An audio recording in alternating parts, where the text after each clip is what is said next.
वैशाख महात्म्य अध्याय 20 और 21। क्या कभी आपने महसूस किया है कि जीवन में बार बार आने वाली समस्याओं के पीछे कोई गहरा कारण होता है? नमस्कार दोस्तों, आप सभी का स्वागत है इस दिव्य कथा के एक और महत्वपूर्ण पड़ाव पर। आज हम लेकर आए हैं वैशाख महात्म्य के अध्याय 20 और 21। ये अध्याय हमें केवल धर्म की बातें नहीं सिखाते, बल्कि ये समझाते हैं कि जीवन में सही निर्णय और सच्चे कर्म कितने आवश्यक हैं। इन अध्यायों में छिपा है पाप और पुण्य का गहरा रहस्य, भगवान की कृपा प्राप्त करने का सरल मार्ग, जीवन को बदलने वाली आध्यात्मिक सीख।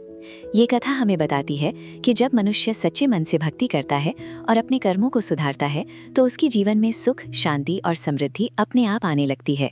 वैशाख मास की यही विशेषता है कि इस समय किया गया हर सत्कर्म मनुष्य को नई दिशा और नई ऊर्जा देता है। इसलिए इस कथा को अंत तक जरूर सुनें, क्योंकि इसमें छिपा ज्ञान आपके जीवन में सकारात्मक बदलाव ला सकता है। वीडियो पसंद आए तो लाइक जरूर करें, चैनल को सब्सक्राइब करें और इस दिव्य कथा को अपने दोस्तों और परिवार के साथ शेयर करें। जय श्री हरि। लाइक करें और चैनल को सब्सक्राइब करें। वैशाख महात्म्य का 20वां अध्याय। व्यास कहने लगा, हे ब्राह्मण, परमेश्वर ने करोड़ों जीव रचे हैं। इनके भिन्न भिन्न कर्म और अनेक सनातन मार्ग है, और इनका सबका स्वभाव एक सा क्यों नहीं, ये जानने की मेरी इच्छा है। आप बताइए। यह सुन शंख मुनि कहने लगे, रजोगुनी, सतोगुनी, तमोगुनी 3 प्रकार के जीव होते हैं।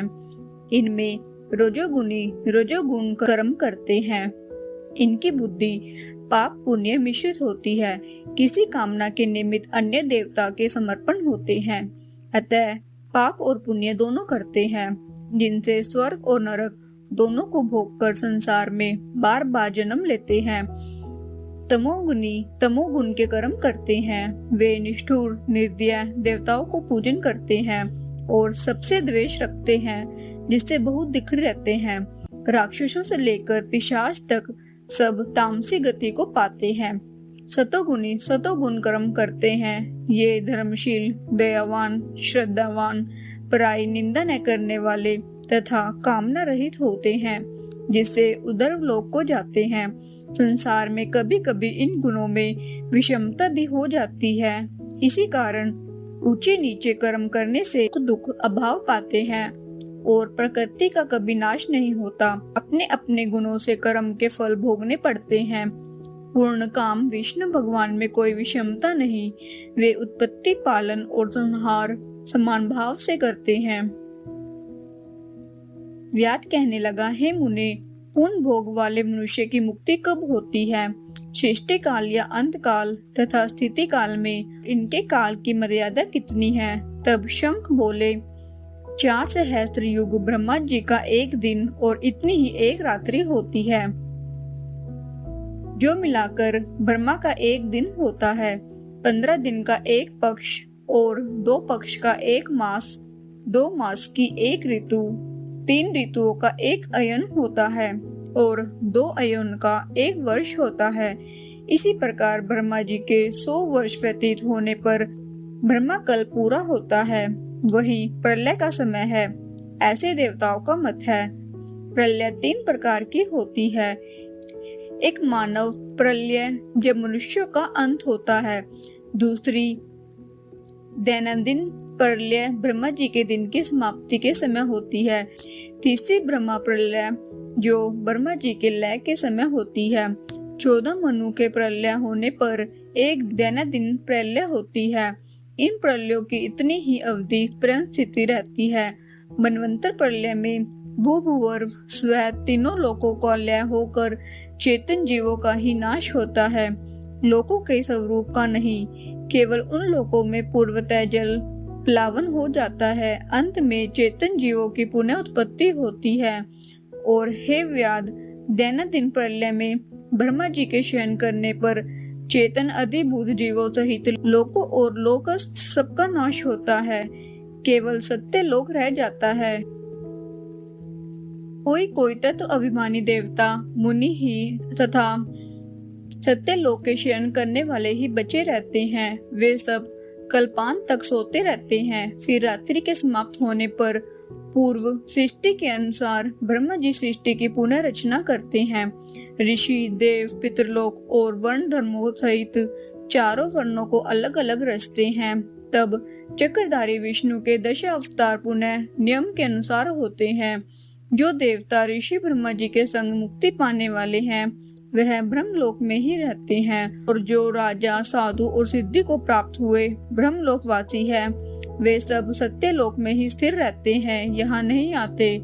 कलयुग समाप्त होने पर दैत्यों का नाश होता है, फिर वे अपने कर्मानुसार वैसे ही कर्म करने वाले होते हैं और अपने निर्णय स्थान पर अपने अपने गोत्रों में जन्म लेते हैं। अब तेरे सामने सृष्टि काल और मुक्ति काल वर्णन करूंगा, सो सावधान होकर सुन। देवादिदेव भगवान का एक निमेष ब्रह्मा जी के कल्प के बराबर होता है।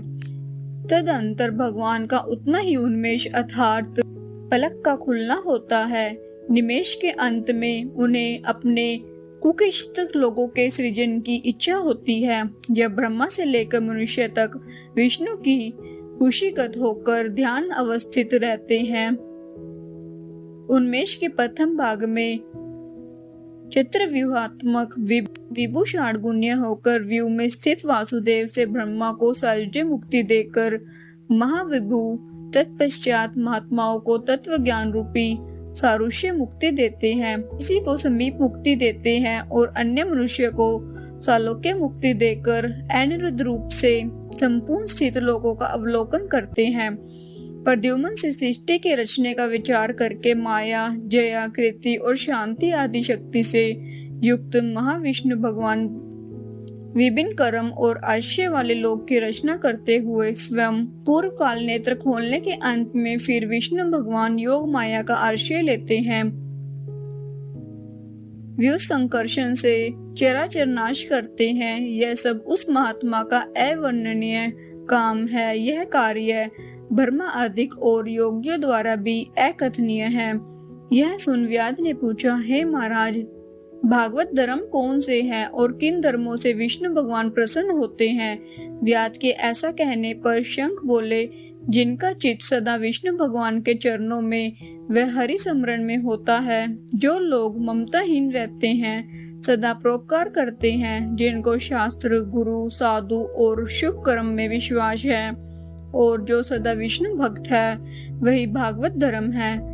सब देशों में घूमना, सब कर्मों को करना, सब धर्मों को सुनना, परंतु चित्त को विषय में रखने वाले कुछ भी नहीं कर सकते। कामना रहित होकर श्रद्धा पूर्वक जो विष्णु संबंधी धर्म किए जाते हैं वही भागवत धर्म है। इस लोक में और परलोक में सुख देने वाले क्षीर सागर में लक्ष्मी जी को भगवान ने वैश्य उपधर्म बतलाए हैं, जो विष्णु भगवान को प्रसन्न करते हैं। धन पाकर बावड़ी बनाना, कुआं सरोवर बनाना, मार्ग में छाया करना, प्याऊ बनवाना, सुपात्रों का दान करना, छतरी, जूता, खड़ाऊ, सुगंधी द्रव्य, कपूर, पुष्प, तांबूल, गोरस, शहद, चटाई, कंबल, पलंग, वस्त्र, अन्न का दान और गोदान, और रास्ते में थके हुए ब्राह्मण आदि के चरण धोना, पंखे से हवा करना, बटना करना, शरबत पिलाना, नमक मिली छाछ, ईख, ककड़ी तथा रसायन का दान संपूर्ण पापों को नाश करने वाले हैं। पितृेश्वरों को तर्पण करे, तेल उपटन छोड़ दे, कांसे के पात्र में भोजन न करे, निषिद्ध भोजन तथा व्यर्थ विवाद न करे, लौकी, गाजर, तोरी, चौलाई, बैंगन, मसूर, मूली, गुलर, बेलफल, लिसोड़ा का सेवन वैशाख में भूल करके भी न करे, तो चंडाल की योनि में जन्म लेकर 100 जन्मों तक पशु बनेगा। मधुसूदन भगवान की प्रसन्नता के लिए प्रातः काल स्नान कर विष्णु भगवान की प्रतिमा बनवा, वस्त्र आभूषण से सुसज्जित कर नित्य कर्म करके पूजन करे और वैशाख महात्मा की कथा मन लगाकर सुने और ब्राह्मणों को भोजन करा दक्षिणा सहित प्रतिमा ब्राह्मण को अर्पण करे। वैशाख की द्वादशी को दही और अन्नदान, जल का घड़ा, तांबूल, फल और दक्षिणा योग्य ब्राह्मण को दे। धर्मराज को प्रसन्न करने के लिए दही और अन्न, तांबूल दक्षिणा दान करे।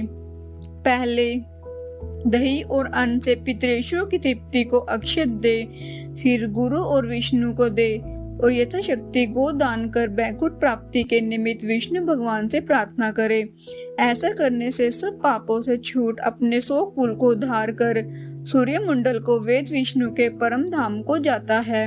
जब शिव देव जी वैशाख के धर्मों की कथा कह रहे थे, इतने में वहां पंचशाखी वृक्ष पृथ्वी पर गिर पड़ा और उस वृक्ष की कोटर में से एक बड़ा भयंकर सर्प तत्काल पाप रूही देख का त्याग हाथ जोड़ सिर झुका वहां बैठ गया। इस प्रकार वैशाख महात्म्य का 20वां अध्याय समाप्त हुआ। बोलो विष्णु भगवान की जय। वैशाख महात्म्य का 21वां अध्याय।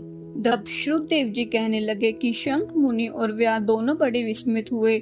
तब शंख मुनि ने पूछा, तुम कौन हो और तुम्हारी दशा ऐसे कैसे हो गई थी? हे सौम्य, किस कर्म से तेरी ऐसी शुभ बुद्धि हो गई और अकस्मात तेरी मुक्ति कैसे हो गई? यह सब हमें बताओ। शंख मुनि के इस प्रकार पूछने पर वह दंडवत पृथ्वी पर गिर सिर झुका हाथ जोड़कर कहने लगा, मैं प्रयागराज का निवासी कुसित मुनि का पुत्र, ब्राह्मण रूप, यौवन विद्या में बढ़ा चढ़ा, बहुत बोलने वाला, धनवान तथा सदा मद से गर्वित रहता था। मेरा नाम रोचन था।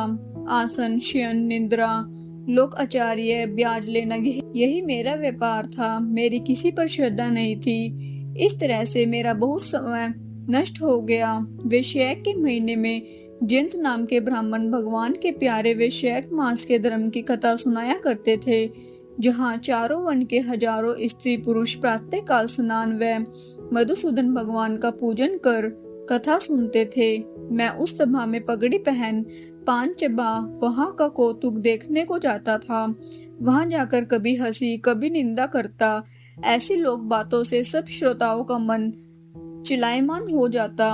उसी दोष के कारण मेरी बुद्धि नष्ट हो गई, आयु क्षीण हो गई और 14 मनवंतर तक भयंकर नरक में रहा और 84 लाख योनि भोगकर अब मैं इस विशाल वृक्ष की खोटर में महाक्रूर सर्प की योनि पाकर निवास कर रहा था।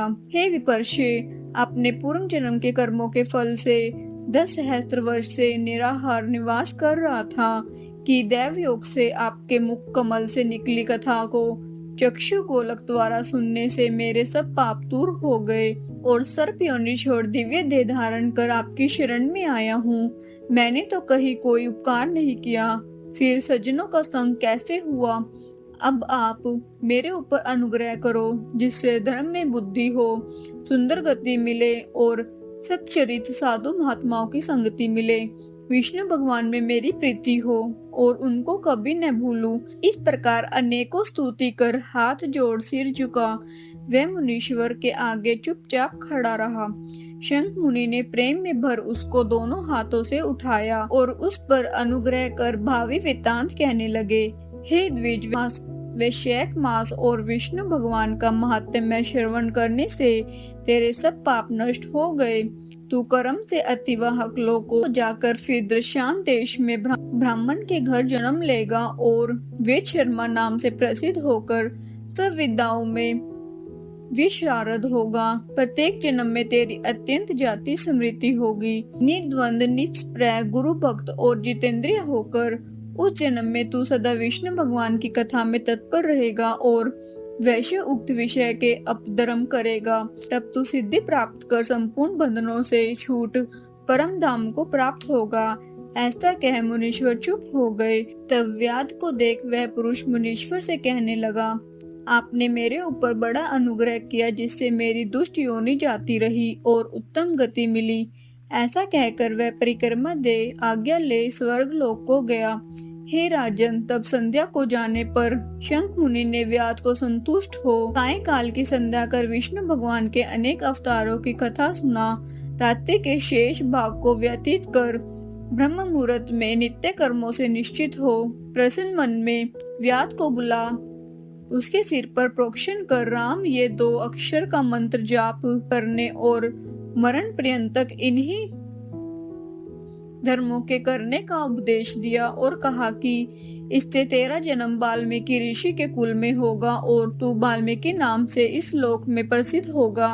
व्याध को इस प्रकार समझा बुझाकर शंख मुनि दक्षिण दिशा को चले गए। व्याध भी थोड़ी दूर तक, जब तक नेत्रों से ओझल न हुए, उनके पीछे गया और शंख मुनि को देखता रहा। फिर हृदय में उन्हीं का ध्यान करता हुआ वैश्य उक्त धर्मों को करता हुआ व्याध का जन्म पूर्ण कर वाल्मीकि ऋषि के घर में जन्म लिया। सरोवर के किनारे कृणु नाम के मुनि दुस्तर तप करते थे, जिनके शरीर पर बहुत काल में सर्प की बांबी बन गई थी। इसी हेतु से उन्हें वाल्मीकि ऋषि भी कहने लगे। फिर तप के अंत में जब कृणु ऋषि के कानों में स्त्री के प्रिय शब्द सुनाई देने लगे, तो उनका चित्त चिड़ायमान होने लगा और एक भील जाति की स्त्री को ला वाल्मीकि नाम का पुत्र उत्पन्न किया। हे राजन, वह वाल्मीकि संसार में बड़े यशस्वी और विख्यात हुए। उन्होंने सर्व कर्म बंधनों को काटने वाली मनोहर छंद में राम कथा रचकर प्रसिद्धि प्राप्त की। शुद्ध देव जी बोले, इसी प्रकार वैशाख मास में व्याध के सिर्फ जूता दान करने से दुर्लभ ऋषित्व प्राप्त हुआ। जो कोई इस रोमांच उत्पादक, इस पाप नाशक आख्यान को सुनेगा और औरों को सुनावेगा, उसे मोक्ष प्राप्त होकर उसका जन्म संसार में फिर नहीं होगा। इस प्रकार वैशाख महात्म्य का 21वां अध्याय समाप्त हुआ। बोलो विष्णु भगवान की जय।